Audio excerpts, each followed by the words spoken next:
తెలంగాణ ఆంధ్రప్రదేశ్ రెండు రాష్ట్రాలు కూడా ఒక అన్నదమ్ముల భావంతో ఉండేటువంటి రాష్ట్రాలు. తెలంగాణ తుఫాన్లో మునుగుతుంటే కూడా మేము ప్రకృతి అనుకుంటున్నాం తప్ప ఆంధ్ర ప్రజల తప్పు పడతలేదు.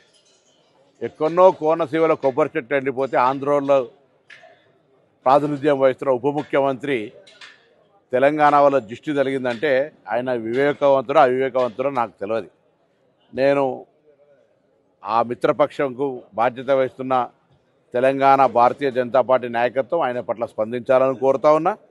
అదేవిధంగా ఆంధ్రప్రదేశ్ ముఖ్యమంత్రి గారు కూడా స్పందించాలి. స్వయంగా భారతీయ జనతా పార్టీ పొత్తున్నది కాబట్టి ఇందులో ఇటువంటి కక్షపూరిత రెండు రాష్ట్రాల మధ్యలో వైషమ్యాలు కలిగేటువంటి మాటలు మాట్లాడడం అనేది దురదృష్టకరం. నేను ఇంతకుముందు చెప్పినట్టుగా ఆంధ్రాలో తుఫాన్ వస్తే తెలంగాణ మొన్న హుస్నాబాద్ కూడా మునిగింది. మేమేం ఆంధ్ర ప్రజలను తప్పుపడతలేదు, ప్రకృతి వైపరీత్యం కింద భావిస్తా ఉన్నాం. అక్కడెక్కడో చెట్లు ఎండిపోతే మమ్మల్ని దృష్టి కలిగిందని నిందిస్తే ఇది తెలంగాణ పౌరులకు అవమానం.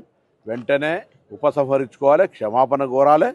భవిష్యత్తులో ఇటువంటి వివక్షపూరిత మాటలు మాట్లాడద్దు, విజ్ఞతగా వ్యవహరించు. ఉప ముఖ్యమంత్రి అయినా ఇంకా సినిమా నటుడు కాదు, కొంత బాధ్యతగా మాట్లాడు నేర్చుకోవాలని చెప్పి నేను ఈ సందర్భంగా కోరుతా ఉన్నా.